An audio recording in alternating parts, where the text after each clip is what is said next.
everyone to our open session featuring Dr. Robin DiAngelo. She has worked tirelessly yesterday and today doing these sessions on white fragility and seeing whiteness through daily lives, and she's talked to several constituents, and we're really happy to have her here. And a couple of things that we want to let you know about the assessment. You have Post-it notes on your chairs. If you have a comment or even a question that doesn't get to be answered, there's newsprint posted on the back. You can just post it on there. We'll collect those. Also, there's a clipboard going around that you can put your name and email on, and I'll send you a link to an online survey, and also there's paper surveys if people prefer paper that will be in the back. So now let's get to the good stuff. So Dr. Robin DiAngelo is a former Associate Professor of Education. She's a two-time winner of the Student's Choice Award for Educator of the Year. Her scholarship is in white, racial identity, and race relations.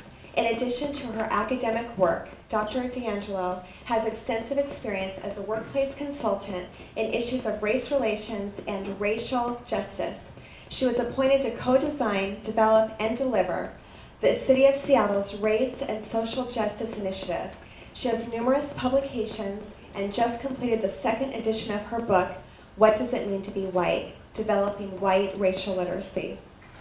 Her work on white fragility has been featured in Alternate, Salon.com, NPR, and Color Lines. Let's welcome Robin.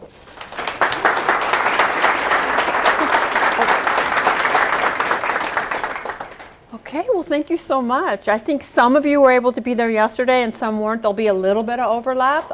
In a way, starting with white fragility is kind of starting at the deeper end of the pool, if you will. It rests on some operating assumptions that I'll try to cover. But before I begin, I would like to position myself as white. So I am white. Check it out.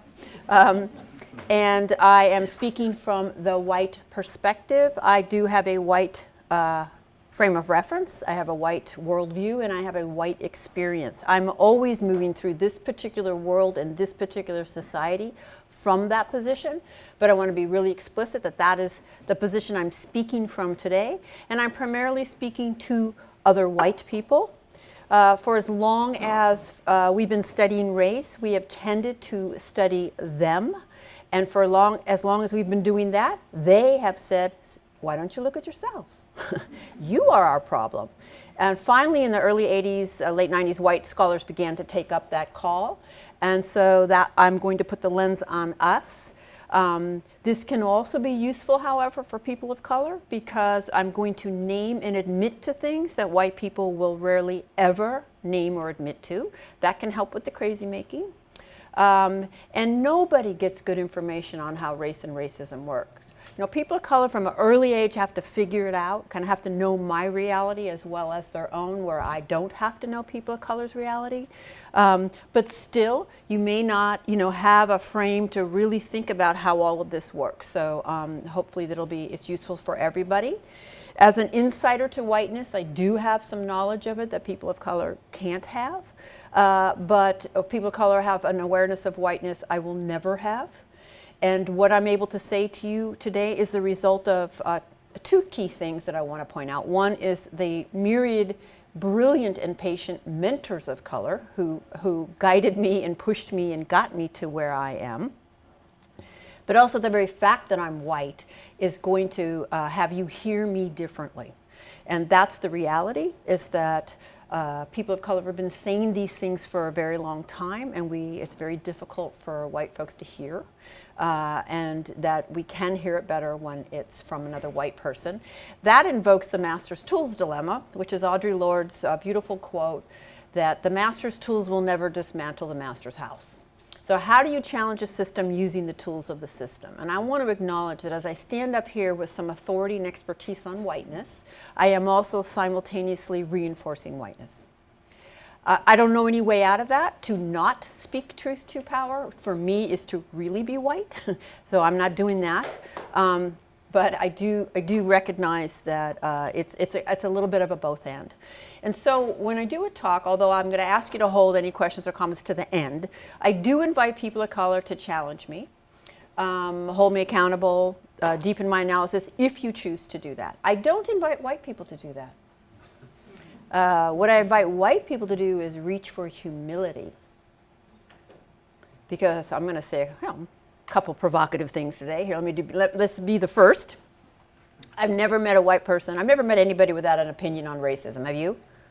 Okay. If you're not sure, bring it up at your next family dinner. See how it goes. Everyone has an opinion. But if you are white, of course you have an opinion. It's probably a very emotional opinion. But if you have not devoted years of sustained study, focus, and struggle on this topic, your opinion is necessarily limited, misinformed, and I'm just going to say ignorant. Now, how could I say such a thing when I don't know you? I don't know where you've been. I don't know who's in your family. I don't know your experiences. I can say this because nothing in dominant society gives us the information we need to have a complex and nuanced opinion on I would say, the most complex and nuanced topic of since the founding of our society. You have to seek it out. You can get a PhD without being given good information. Am I right? Without being given information at all on racism.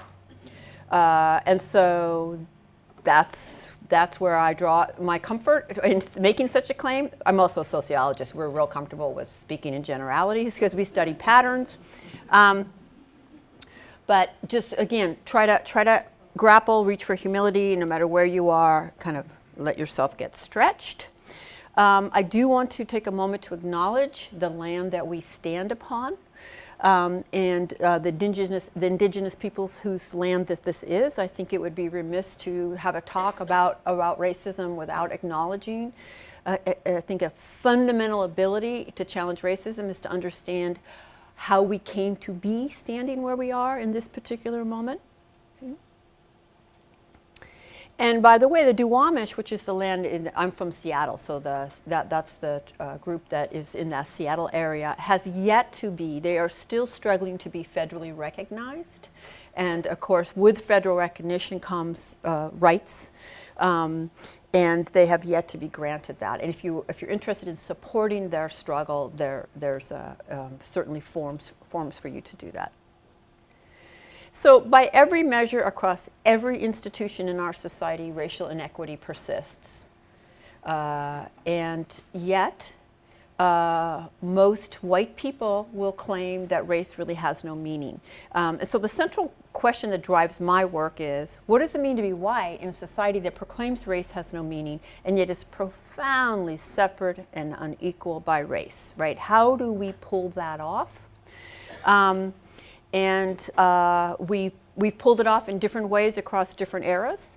Let's look at today's dominant racial narrative. And this comes from one of my students, a future teacher, junior and senior in university, ready to go forth and teach in public schools where I used to teach out in Massachusetts, that were 57% Black and Latino.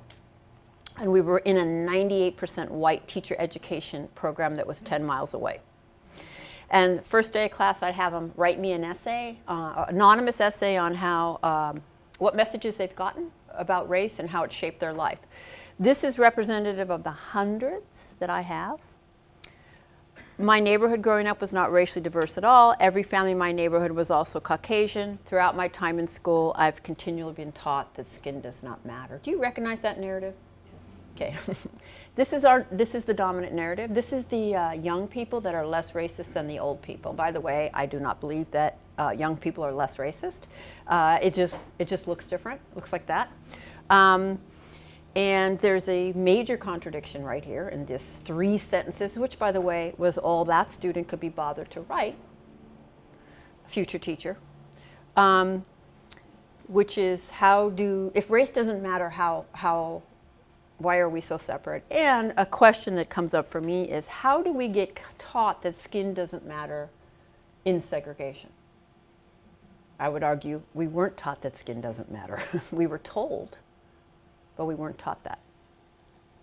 So this is what we're up against, right? This is Eduardo Bonillo Silva's book, Racism Without Racists. Gosh, there's no more racists anymore, but we still have racial inequity. All right. So racism is a system, right? It encompasses everything. It's deeply embedded across all institutions. and the very fabric of our society, and it maintains an unequal distribution of resources between white people and people of color overall, with white people as the beneficiaries of that distribution. This is counter to the dominant definition of racism, which is simply racism is racial prejudice that anyone across any race can have, right? A social scientific understanding is it is a system of institutionalized power and legal authority so that the dominant group that controls those institutions can infuse and embed their prejudice across the entire society. Okay. And if you were in my earlier, I kind of give some nice examples to illustrate this, but I'm trying to get to a different place today. So Marilyn Frye has the metaphor of a bird cage, which I find to be beautiful and useful in countering this idea that racism is individual prejudice, which anybody can have. And of course, if I tell you I don't have it, then I'm good to go, right? We're done. So she says oppression is like a bird cage. If you put your face right up to that cage, you take a micro or myopic view of the bird, right?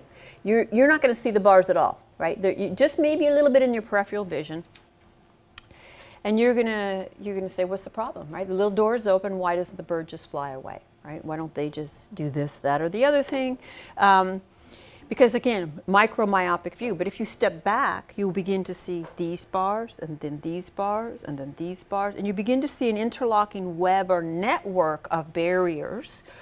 While it doesn't make it impossible for that bird to fly away, it makes it unlikely. We're going to be able to predict, as we can, the likelihood of that bird getting out of that cage. And certainly the barriers that bird has to navigate in order to do it that a bird outside the cage does not navigate. So let's look at what some of those are.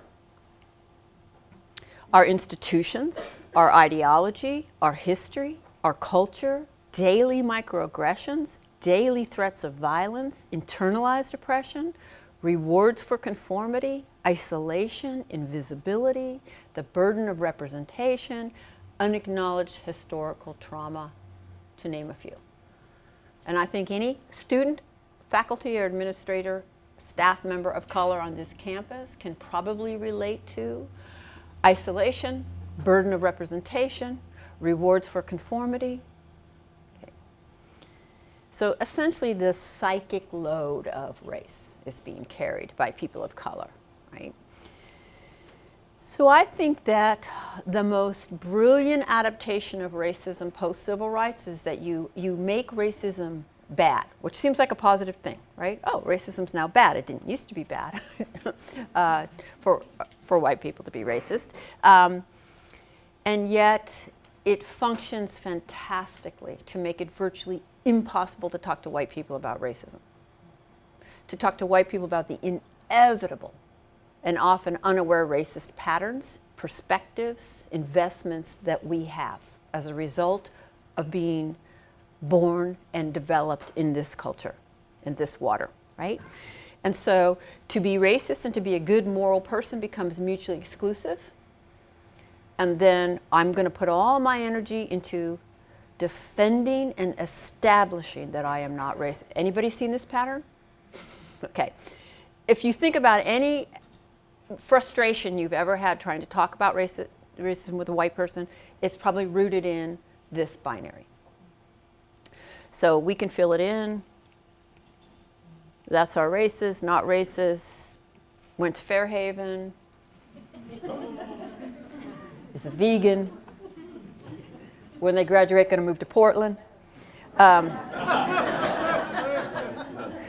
right. We got to get rid of this. I want white folks to get to the place where you're like, oh, thank you so much for pointing out my racism. Because of course I have it, and I don't want to be having it, and I didn't see it. Thank you. We're not there yet. This is my metaphor. I do love metaphors. And as I talk day in and day out to primarily white groups of people about racism, I hear the same things over and over. And so this image formed in my mind of a pier or a dock. And because a pier or a dock appears to just be floating on the water. And that signifies for me how superficial and surface these narratives are, but notice how familiar, okay? So this is what we tend to say. I was taught to treat everyone the same. Anybody ever heard that one? Okay. Here's what I will say to that. No, you were not. Let me say it again because it's kind of fun to say. No, you were not taught to treat everyone the same. It is not humanly possible to teach human beings to treat everyone the same. Human beings are not objective. You can be told, I'm sure you were told, but that isn't actually what's happening. So the bubble over my head when someone makes that claim is, oh, doesn't understand basic socialization or culture. Okay. I see people as individuals. I don't care if you're pink, purple, blue, polka dotted. Okay. It's in the past, doesn't have any meaning. Everyone struggles. My parents weren't racist, that's why I'm not racist. Or my parents were racist, that's why I'm not racist. It doesn't matter what goes first, what follows must always be I'm not racist. So-and-so just happened to be black, but it has nothing to do with the conflict we just had. Okay? I would actually ask folks to remove just happen to be or regardless of before kind of talking about a cross-racial encounter or dynamic, because you can't actually ever remove race from that dynamic. You may not know how it manifested, it's in there. Same way gender's in there, right? Okay. Now, let's go back. These are definitely colorblind narratives, right? And you know, if we're sophisticated somewhat, I'd like to think that we know that colorblind is not in right now. It hasn't worked. Wouldn't that be wonderful if we lived in that world? We do not live in that world, so this is only function to deny and obscure and take power off the table, right?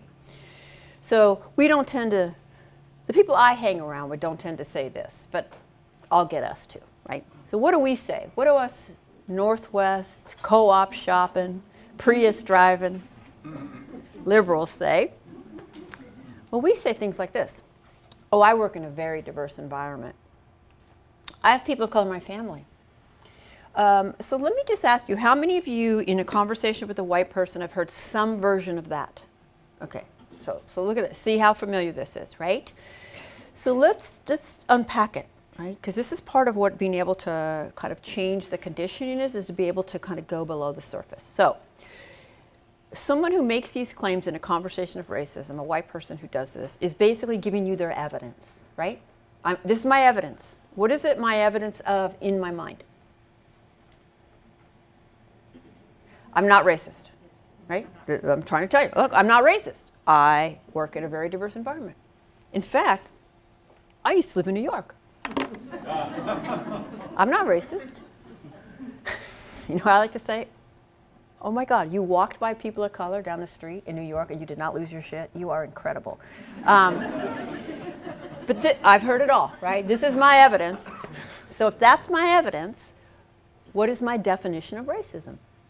Well, conscious dislike. A racist doesn't like people of color, knows it, and apparently couldn't tolerate walking by them or seeing them.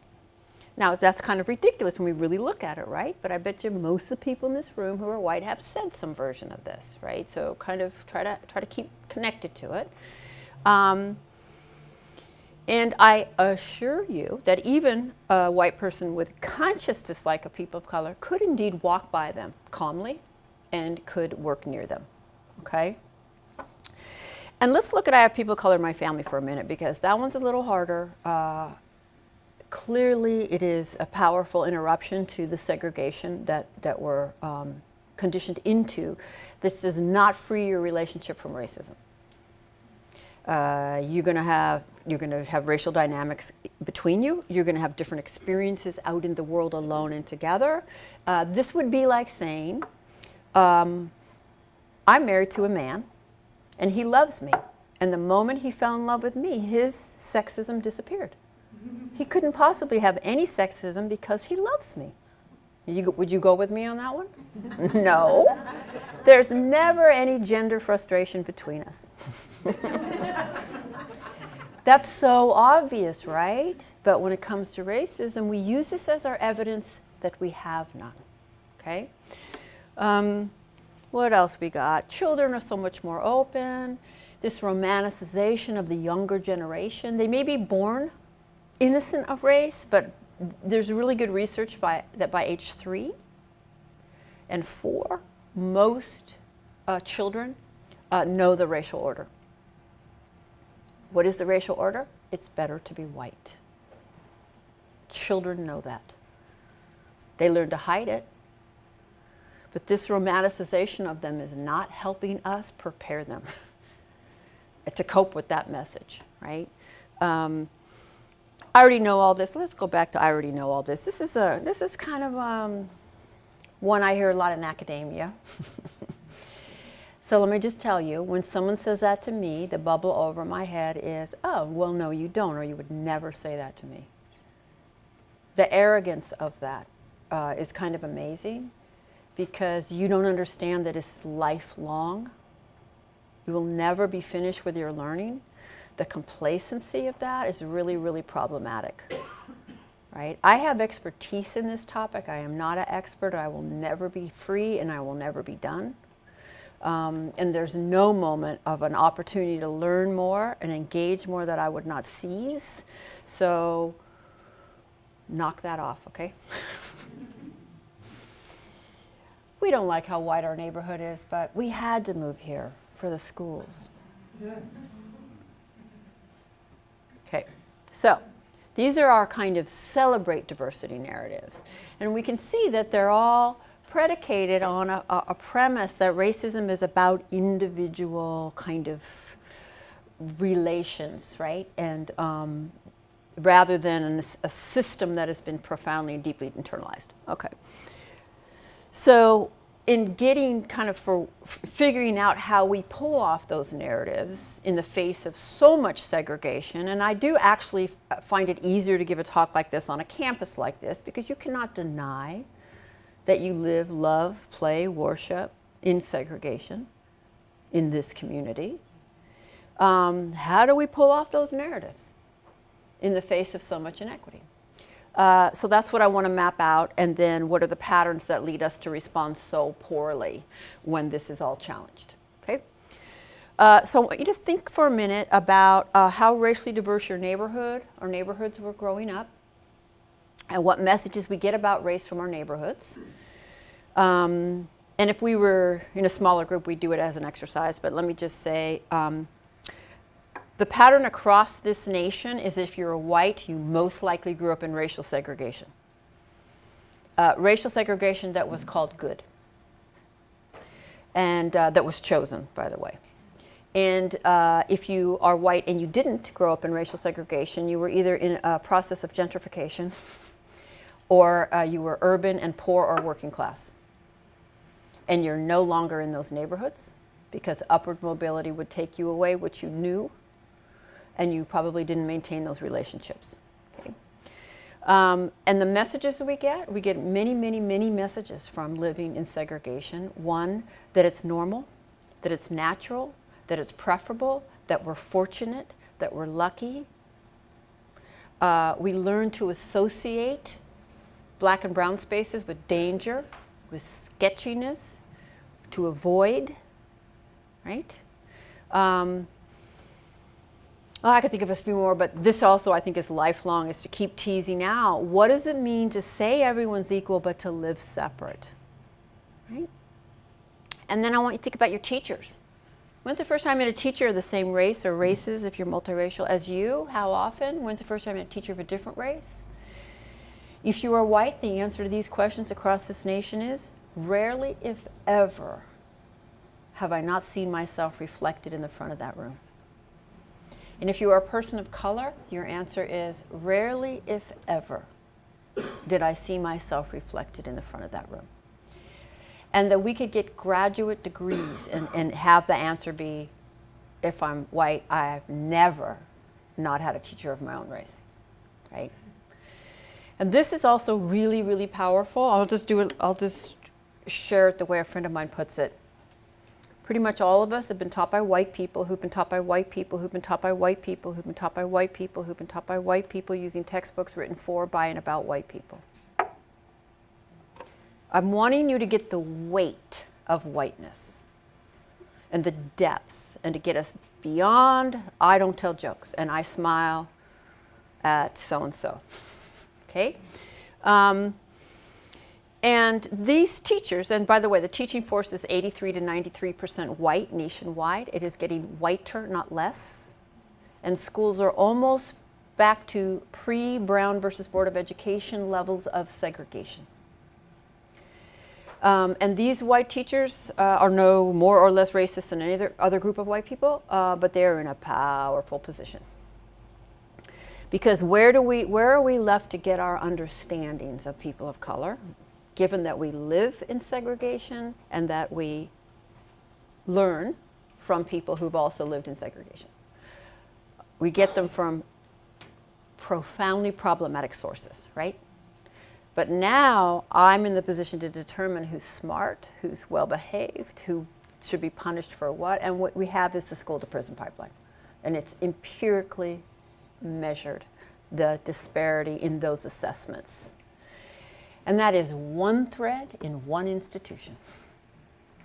Every institution is working together, right? We're not even talking about the curriculum. We're not talking about the tests. We're not talking about the way we set schools up. We're not talking about the way we fund schools. We're just talking about the teaching force.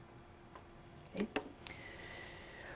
So I do like to show images that capture different concepts. This is mine to capture this concept. This is the College Jeopardy Champion Playoffs. These are our best and brightest, certified as educated by our institutions of higher learning, and that's the board at the end of their round, the grand champion round. And you can see that there's a category not one of those super smart kids touched, because that was obviously the hardest one, right? Nobody wanted to lose.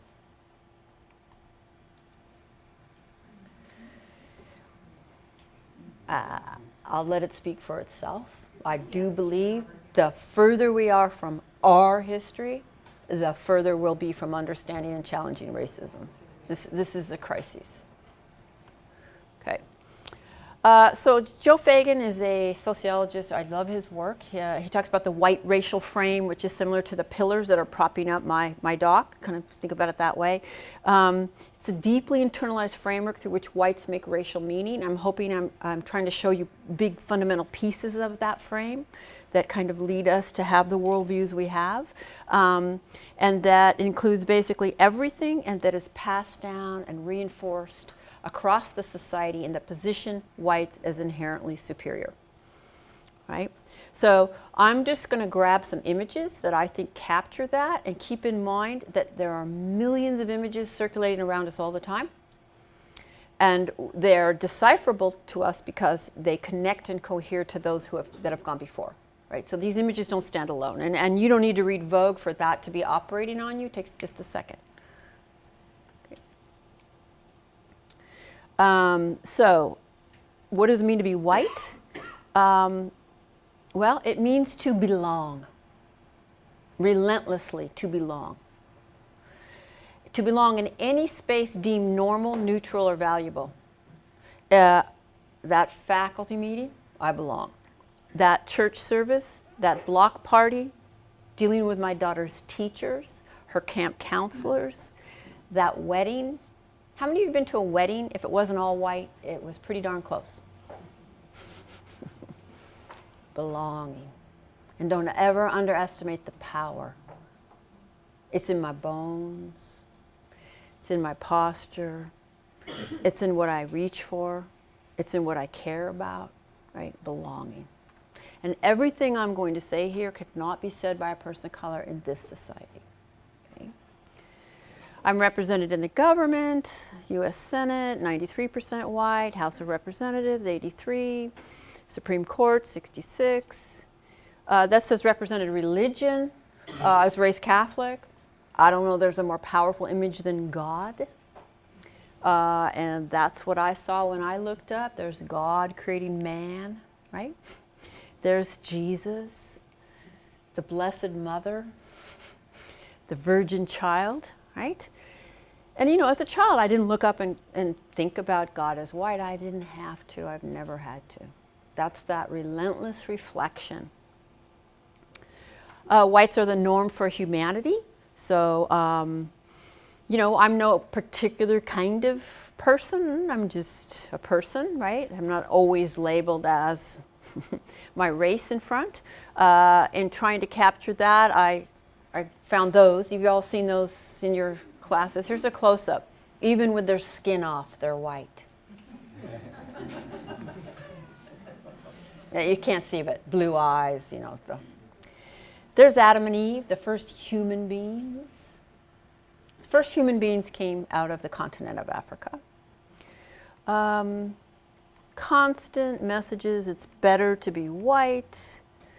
We've got best hair. Halle Berry's in here. Her hair is straightened.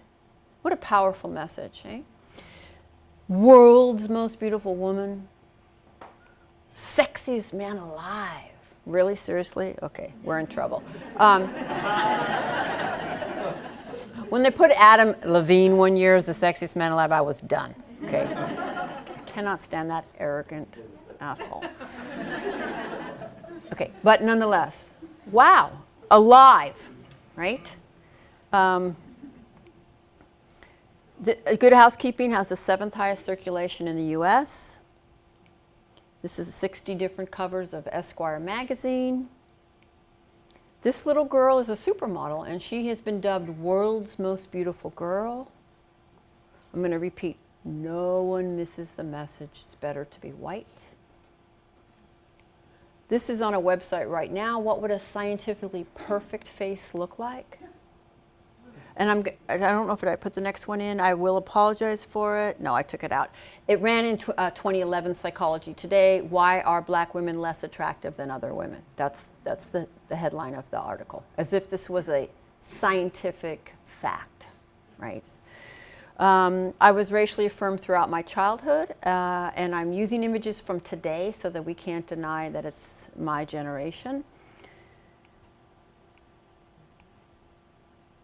You get how big this is, how it's been exported worldwide. This is the Gap ad that just came out. Just take it in. Just take in the positions, the facial expressions.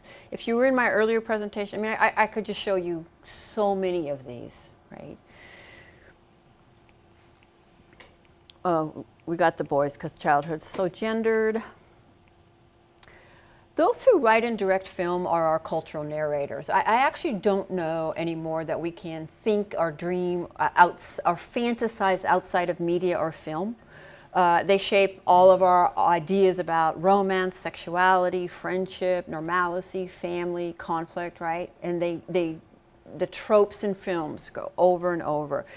So what percentage of the people who write and direct our films, who tell our stories, who represent the other? Well, I can tell you that the Directors Guild is 97% white. They're the least likely to have authentic cross-racial relationships, but they will represent all people. That's the Oscar Luncheon 2016. Here's just one example of a highly acclaimed film, which I found to be egregiously racist. It was an Academy Award-winning film. I think that picture basically captures this film. And it reminded me a lot of this ad. It'll be a little hard for you to see, but it's a white man standing there with his arms crossed. There are 6 shirtless black men kneeling at his feet, and it says, maximize the power of your employees with Intel. Couple other images from The Blind Side, right? 'Cause again, where are we getting our understandings? This is what we're absorbing all the time. So this is an image from The Blind Side. There's a point in the film where he goes back to his sketchy neighborhood, but then the white savior comes and gets him. And then we have this scene of abundance and Christian benevolence and saving him. I was just drinking it in all the time. Isn't it wonderful? There's some diversity here. Try to find, all you have to do is look to the sides, you'll find it. Point being, always to the side, always to the back. If you get 1 or 2, There are two girls of color on each end. This one, devious maids. Now we have some Latinas. Isn't this great? Devious maids. So they are highly sexualized and in that role. This is a show out now. And to be white is to have the absence of that struggle. Does not mean I do not have struggles. I was raised in poverty. I am female. I have had struggles. Not that one. Pat Parker is a black woman who says, you give me anything, you put some color on it, it's going to get worse. Oh, you use a wheelchair? Now be a person of color in that wheelchair and now navigate some racism as well as the institutions that are trying to get some services from, right? So these are all shows, TV shows that many of us probably grew up with. They were hugely popular across the decade. So we have Seinfeld in the 80s, Sex and the City in the 90s, Friends in the 2000s, that's Gossip Girl, and that's Girls. You know these shows, they've been exported worldwide. Again, they're all about ideal friendship. Take a look at them. Every one of them takes place in New York City. Arguably the most racially diverse city in the US, and every one of them even amongst diversity, there's no value in incorporating it. So I think the most profound way that my life has been shaped by my race is that I could be born into, I could learn, I could play, I could worship, I could study, I could love, I could work, and I could die in racial segregation. And not one person who's ever loved, mentored, guided, or taught me has ever conveyed to me that I've lost anything. I'm going to say this again a few times because I think it is the most profound message of segregation that we call good. White people measure the value of our spaces by the absence of people of color. We all know what a good school is, and we all know what a good neighborhood is, and we know what we're talking about, right? We know when a neighborhood is going up, and we know when it's coming down, right? And if I just follow the trajectory that my parents laid out for me, I don't have to do anything. I just am born. I go to school in my good neighborhood, and I go to college in my good university, and I get my good degree, and I get my good job. I could easily have no sustained cross-racial relationships. Most white people don't. And no one has ever suggested I would lose anything. I want you to get the depth of internalized superiority, internalized supremacy. And this is what I'm talking about when I say white supremacy. I'm not talking about the KKK, I'm talking about the water that we live in. Okay? And I want you to think about this water, and then I want you to think about we are the ones that are positioned as objective on race. We are the ones who will decide whether that was really racism or not. We are the ones qualified to do everything. We are the ones that don't have an agenda. Okay? So, I'm trying to, the depth at which we have to address this and the reality that 24/7 these messages are coming around us. This is another reason why when people say, I already know all this, I just, wow, right? Nothing outside this room will compel any of us to keep seeing this or naming this. And when you try to name this, you're going to get pushback and you're going to get punished. Am I right? And it's going to be seductive to not do it anymore. But this depends on white folks being really nice, and that's it. That's all you got to do. And that depends on that. Because being nice is not putting racism on the table and keeping it on the table, right? So I think the key linchpins of racism today are this good-bad binary, individualism, this idea we could be exempt from all of this is because we choose to be or think we are, Universalism, the sense that we can represent everybody. Implicit bias, which there's no way you can't internalize negative messages about people of color. Ubiquitous messages of white as superior and ideal, you can't miss that either. And then the power of segregation to keep it all in place. Okay?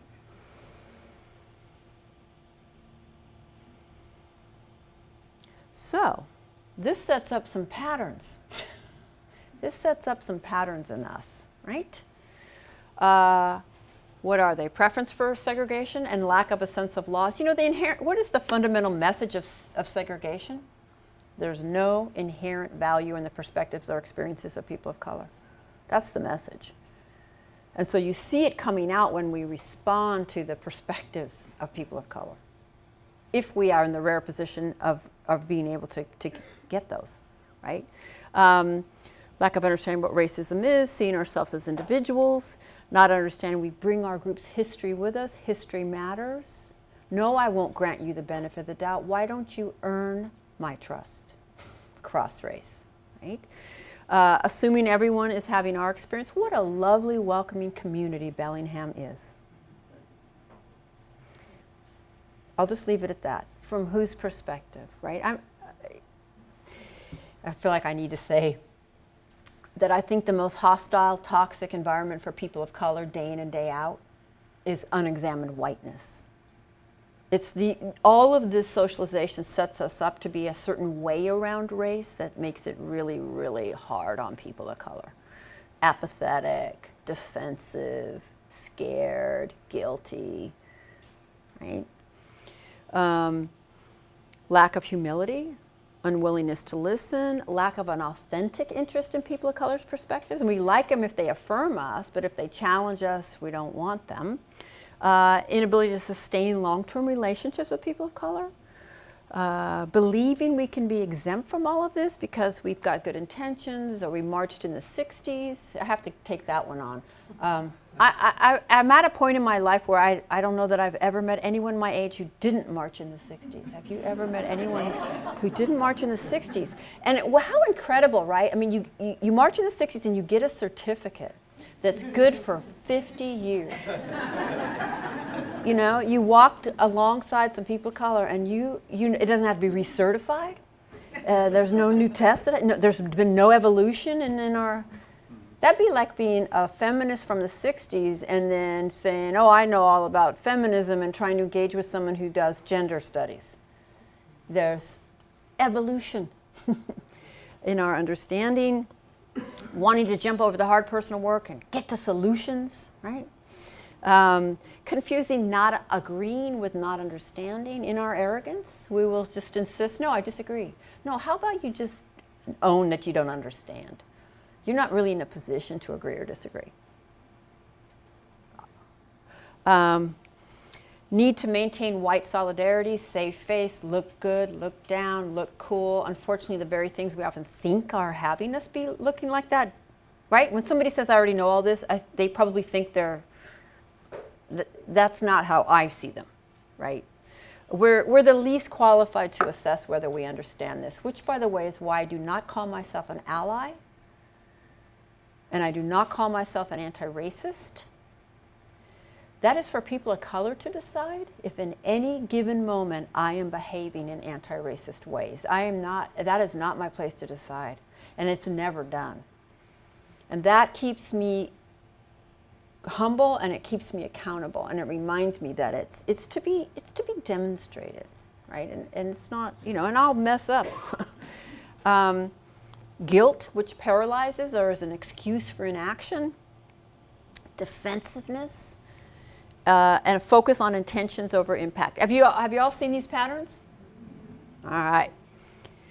So this leads to what I call white fragility, which is the inability to tolerate any challenge to our worldview, our positions, and to all that I, of course, have come to see that I am entitled to, including I am entitled to be racially comfortable.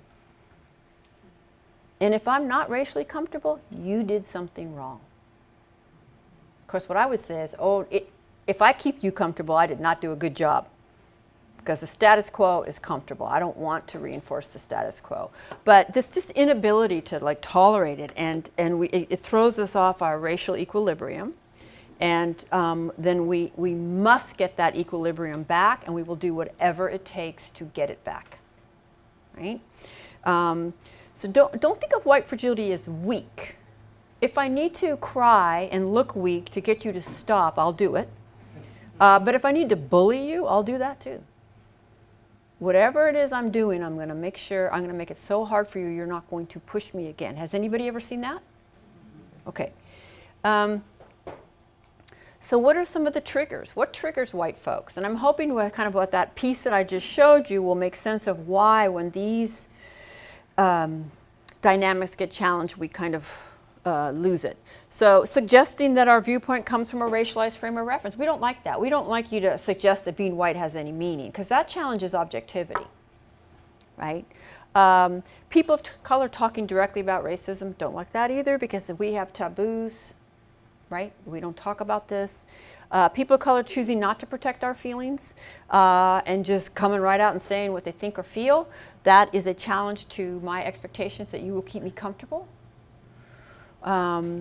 People of color not being willing to tell their stories or answer questions about their racial experiences, and that is a challenge to my expectation that you will serve me and you will do my work for me. You will take all the risks, you will open your chest and give me the fruits of your labor, and I'll take a look and see what I think. I'm not opening my chest. I'm not going to talk in that workshop. Okay. A fellow white not protecting your racism, right? Another white person calling me out. That's a challenge to white solidarity. White solidarity is the unspoken agreement amongst whites that we will keep each other comfortable around our racism and not call each other out. We'll kind of, you know, Uncle Bob says that thing at the dinner table, 5 people cringe, nobody says anything, because they don't want to make Uncle Bob uncomfortable. I want to get to where Uncle Bob's uncomfortable and 5 people are in their integrity, right? Receiving feedback that your behavior had a racist impact, that's a challenge to white liberalism. Suggesting that group membership is significant, that's a challenge to individualism. An acknowledgement that access is unequal, that's a challenge to meritocracy. What? I worked for what I have, right? Being presented with a person of color in authority, that's a challenge to my authority, right? And being presented with information about other racial groups through, for example, movies or required courses in multicultural education, or having to take that workshop, or having to require your students to come to a talk like this because they don't really want to, they're not going to want to go either, you know, all the ways where white centrality. That's what it's all about, okay? So what do we do when this comes up? What does that say up there? You kind of can't see it. I think it says, so whites receiving feedback on our inevitable. I'm hoping I've made the case. It is inevitable that we have this racist worldview and investments, and it is inevitable that's going to come out in often subtle ways, that subtle for us. And so when people try to give us feedback on it, and we're coming from a dominant frame, there are some very predictable responses, right, of white fragility. The feelings we often have is attacked. Have you heard this language? Anybody? Okay. I feel silenced. I feel shamed. I feel accused, insulted, judged, angry, scared, outraged. If I may just go for it, somebody shared with me that they had circulated my article, White Fragility, and a lot of faculty took umbrage at the title. How dare you say anything about being white, right? Or so these are our common feelings we have because of all the ways we've been conditioned to think about this and our investments in it. And then what are the behaviors that people manifest when they feel like this? Well, we cry, we withdraw, we silence, we go into silence, we argue, deny, focus on our intentions. We seek forgiveness or absolution. We avoid the person, we avoid the situation. We're going to explain, let me explain to you why that wasn't really racism. And we're going to insist that there was a misunderstanding because it wouldn't be possible for me to have said or done anything racist, so you must have misunderstood. Okay? So what are the claims we make when we're feeling and behaving these ways? I know people of color, I marched in the 60s, I took this in college, the real oppression is class, you don't know me, you're generalizing, that's just your opinion, how dare you assume I would be racist? You're playing the race card. Tim Weiss likens the race card to about the two of diamonds for as much as it gets people of color anywhere with white people. I would say this is our race card, big dime. Whatever the ace of something really high is, this would be ours. If I say the wrong thing, I'll get fired. You know, I do like to say, if white people got fired for saying one little innocent wrong thing, people of color would have access to all the jobs they've ever been qualified for.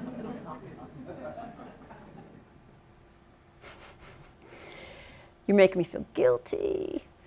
Some people just find offense where there is none. You hurt my feelings. You misunderstood me. I don't feel safe.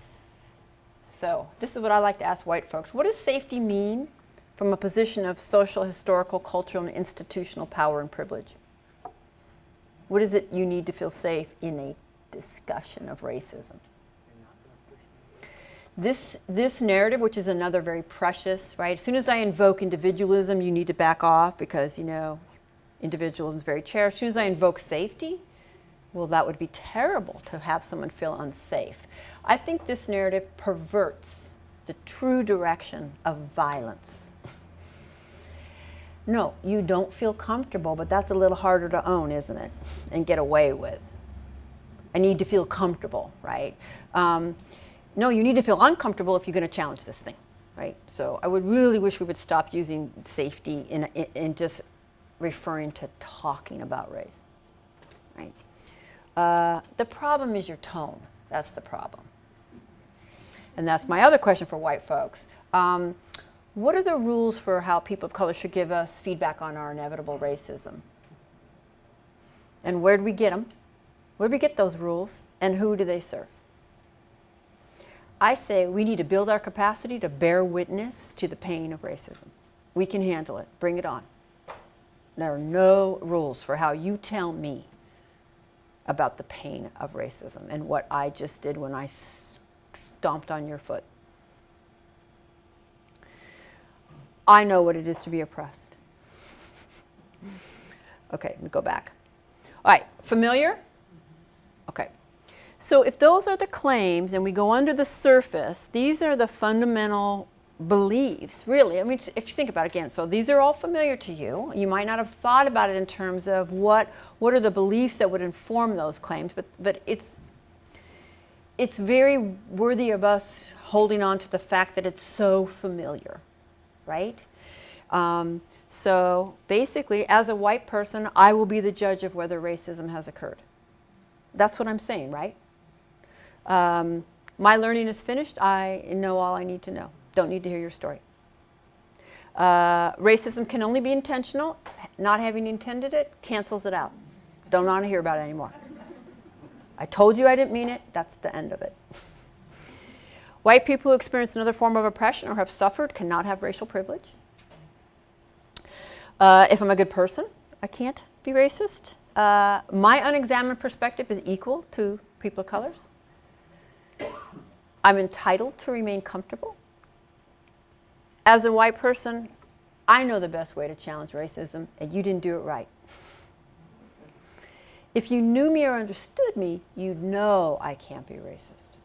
So let me give you a little more evidence about the neighborhood I grew in, or that I used to live in Hawaii, or that I was in the military, right? If I can't see it, it's not legitimate. So keep working. If I have friends of color, I can't be racist. My worldview is objective, yours isn't. And, okay. So, if we have an anti-racist framework, if we have replaced those pillars with an understanding of racism as a system, we're going to have fundamentally different responses, and it's going to be a revolution. I actually asked a group recently, folks of color in the room, how often have you given white people feedback on our inevitable and often unaware racism and had that go well for you? And usually the answer is never or rarely. And then I asked this group, what would it be like? What would your daily life be like if you could simply tell us when we step in it, have us graciously receive that, reflect on it, and seek to change? What would it be like? And a man of color in a group recently said, it would be revolutionary. So white folks, hear that. Revolutionary, that we would graciously receive, reflect, and seek to change. That's how difficult we are. That would be a revolution. On the other hand, that's how simple this is. Oh my God. Because this nonsense takes days off people's lives. It has consequences. And we can see it in the society at large. And honestly, those old school racists, that depends on well-meaning white people doing nothing too, right? So if we have an anti-racist, well actually that says how does it function? So it essentially protects racism. If you have an anti-racist framework, you're going to have a completely different reaction. So you're going to have feeling gratitude. It's actually incredibly transformative, right? You're going to feel even excited. I don't want to have blind spots that I'm hurting people from. This is good. I didn't even know that I had that. You're going to feel uncomfortable, a little guilty, maybe some embarrassment, right? That's growth process. Motivated, humility, compassion, curiosity, and I mean that in a sense of like interested in engaging and knowing. And then the behaviors that come from that are reflection, apology. God, I have so many incidences that blow up could have been gone so differently, so simply, right? Listening, processing, seeking to understand, but not depending on understanding in order to validate. Engaging, staying engaged, and grappling, and believing. Okay? So what I want to do in ending, these are the claims, that we would make if we had an anti-racist framework and we got feedback. And I need to say, because this will probably come up, yes, it's great when people of color give us feedback, but we cannot depend on that or wait for that. It's very difficult to do across power, and because there's such a history of harm, it's a huge risk for people of color. So we need to also hold ourselves accountable and have another white to white. Okay. You're going to have, I don't know, maybe not everybody can see this, so I'll go ahead and read it. It's my responsibility to risk defensiveness. Stepping in, it's inevitable. It's personal, but it's not strictly personal. There's no right way to do this. It's hard to do. I'm going to focus on the message, not the messenger. I need to build my capacity to bear witness. I got some work to do. Yippee, we're lifelong learners, right? We're in a university. And so this is what I would like to do. Is there a mic that moves around? That one? Does that move around? It comes off. This one comes off.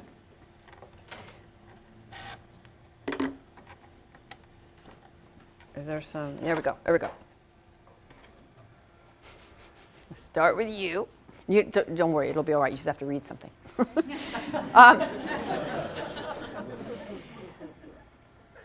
I would like to just go along, and if you are white, to read one of these out loud. If you're a person of color, you could just pass, because they're written from the white voice, and they're kind of where I think we need to go, and I want to hear it, okay? So we'll start with you. So again, these would be the foundational frame and pillars that if we had, would radically change these dynamics. So go ahead. Being good or bad is not relevant. Racism is a multi-layered system infused in everything. Whites have blind spots on racism. I have blind spots. Racism is complex. I don't have to understand it to be valid. White comfort maintains the racial status quo. Discomfort is necessary and important. I must not confuse comfort with safety. I am safe in discussions of racism. The antidote to guilt is action. I bring my group's history with me. History matters.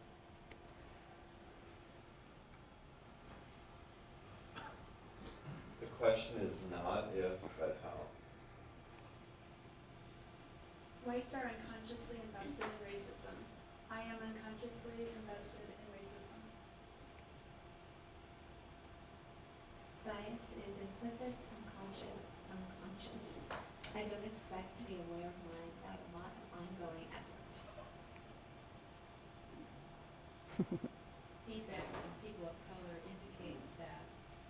Trust. I'm sorry.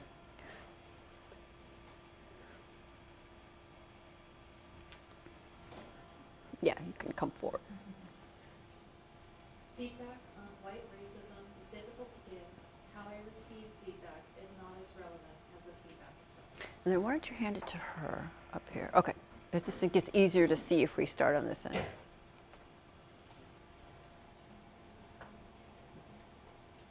you see? Can you see the speech? It takes courage to lead other whites in this work. How can I support those that do? Given socialization, it is more likely that I am the one who doesn't understand the issue. Racism hurts, even kills people of color 24/7. Interrupting it is more important than my feelings, ego, or self-image. Thank you.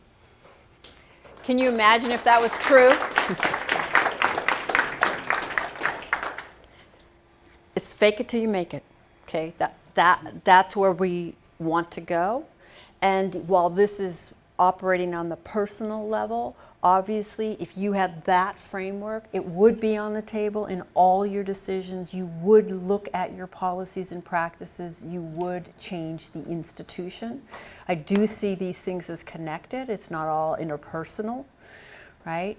And when people ask me what to do, what I will say is whatever it takes to get there. That's what there is for you to do. And this functions essentially to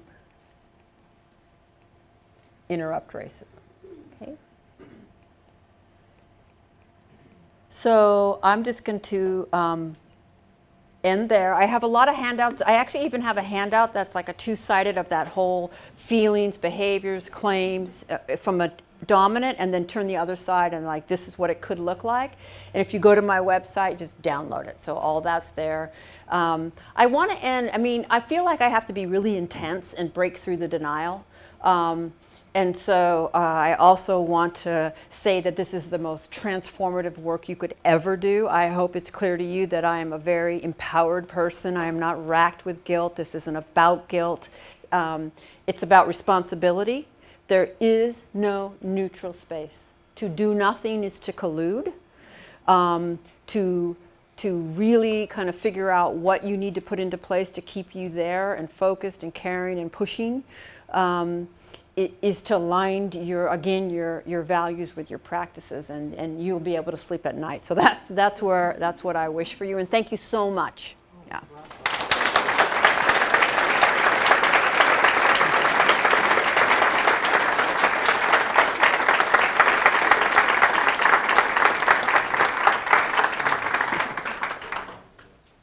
What's our time like? Do you want time for questions? Yeah. What time do we have? We have 10 more minutes. Oh, look at that. We got 10 more minutes. You got any questions?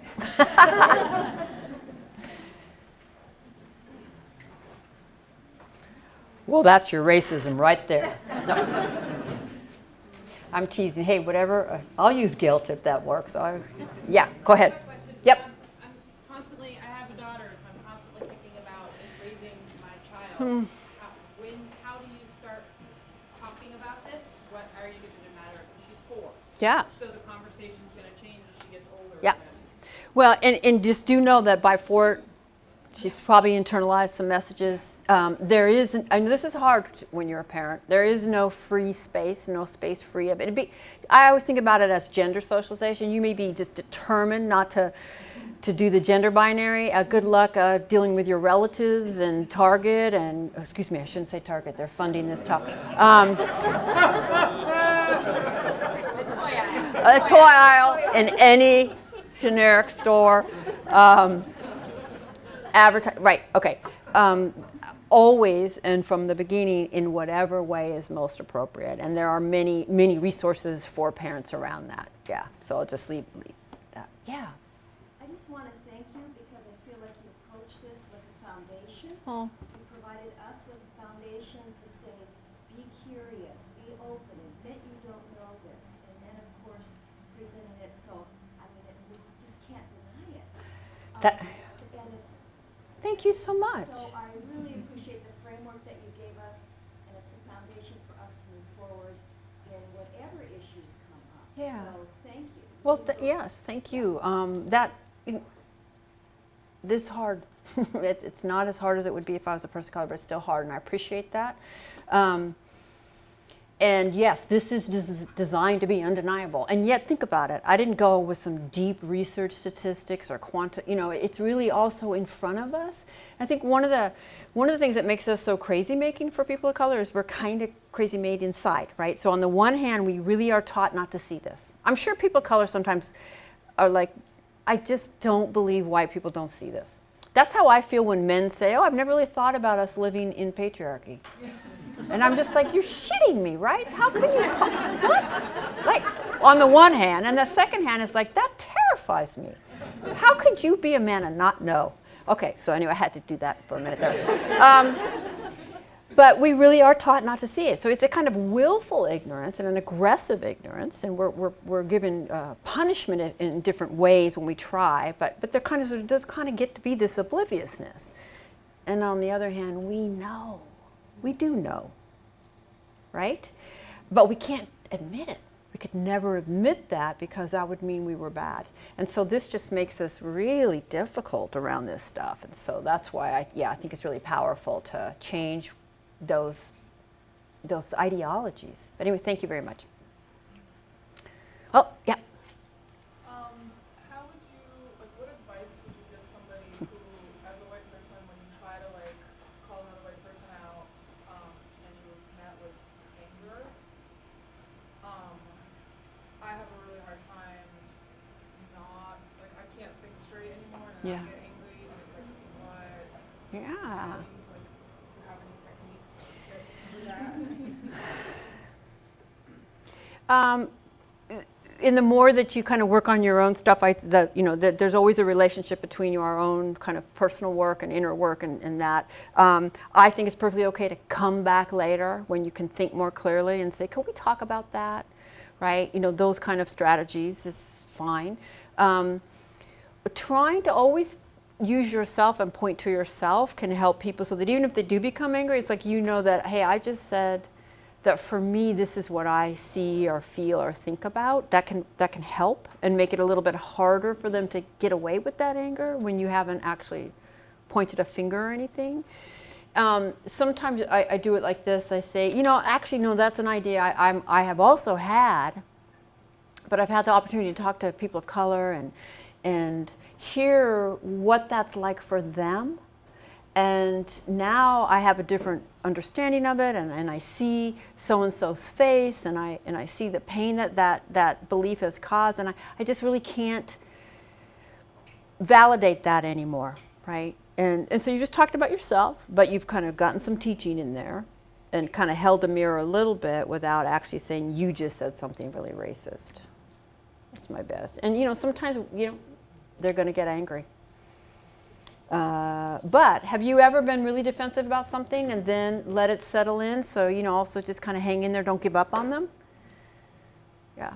I mean, I think some of my most powerful stuff has come from having a really strong reaction, and then because that unsettled me enough to shift me. Do you know what I mean? Yeah. Once you get it, you begin to get it, you can't go back. Yeah.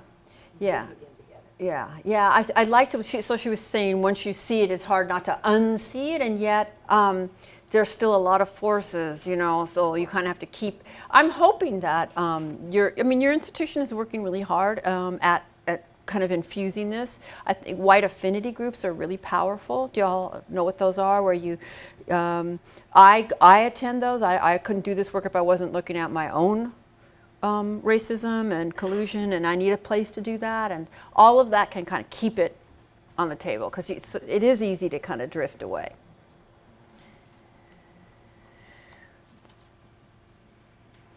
Yeah. Oh, look, there's two. Okay, over here and then over there. So, how do you deal with the calling out aspect when it gets to your family? Because it's easier to do with a stranger or a classmate, but I have to see my family all the time. Yeah, okay, so if I'm going to just offer, you give me an opportunity to make a wider point, but just to notice that we often want to know, how do I tell someone else about their racism? And so I would ask you, well, how would I tell you about yours? Right? And just to kind of watch that pull to kind of always be thinking about theirs, not our own. And yeah, family's really hard. So that, that's all I got to say about that. I told you about my sister and I, and that was not the most productive. But okay. Oh, she had her hand. So this is a conundrum that I keep coming back to. So we're a campus that's experiencing the segregation that you're talking about, and I'm a beneficiary of it, and I'm a perpetuator of it as a sociology professor. And I very much try to play the role a little bit of what you're doing much better than I can do in my classes. And in the same way, I'm speaking to the white students, but a percentage, and a very small percentage of those students aren't white. And here we are trying to work on justice as we're doing this injustice. And it's just, I'm really stuck on, I guess, I can get why people of color wouldn't come here, and yet we're not, and I wouldn't necessarily even encourage them to come here. What's in it for them? And yet at the same time, I'm not going to quit my job. Maybe that's the answer. And how do we work through, we have so far to go. Yeah. And we have so far to take white people, including myself, to get there, that feels like an important teaching, and yet at the same time, what are we supposed to do in the meantime for those? Yeah, well, And I even feel like, is that condescending to even ask that question? So I'm really, that's a difficulty that I'm always stuck in. well, my thoughts, you want to speak to it? As a personal Yeah. I believe that in my experience, white people have a really hard time giving up their power, privilege, and wealth. And at the end of the day, it doesn't matter how much we talk about it, if you admit their racism and admit how they benefit, until you're able to actually give those three pillars up, nothing will change. Yeah, and it's like until the revolution comes, this is what we have to deal with. The white people control the institutions. But I would like to believe, and I've certainly heard from people of color, that there are some white people who you feel are allies, that have your back, that truly have your back, not just, here's a common white move. Oh, I know I'm taking up a lot of space. And then we just continue taking up a lot of space. So I know I have privilege, and then now I've named it and I can continue to carry on, right? But there usually are some, and then you grow that, right? There's research that shows that white teachers can be really effective supports and advocates for students of color. The key is that it doesn't come naturally, right? It's not because they're nice and all of that, but there's the deep sense of understanding of how oppression works. Students of color do better when they're given a critical analysis of how society works, because what we give them now is there must be something wrong with you because nothing's going on. So there's a lot of ways where we can make a difference given here's where we are, so let's change the water. Let's open up space that people can have these conversations. I can tell you as a result of this work, here's a few claims I can make as a result of this work. I do less harm to people of color than I used to do. That's not a small claim. Less harm is making me 1 hour on somebody's life, right? When I think about what I'm sure is the agony I've caused people in my obliviousness and my arrogance and all of those things, right? And there are people of color in my life that find me to be a supportive person, a validated person, that actually feel sustained in our interactions rather than depleted. And I couldn't make either of those claims before doing this work. It does make a difference. That's my best. And hope, by the way, is very political, and it's like as a white person, I don't get to be hopeless. Right? Why? Because it serves me perfectly to be hopeless. Let's all give up. I mean, just imagine, as you're a woman and you get that sexism's alive and well, right?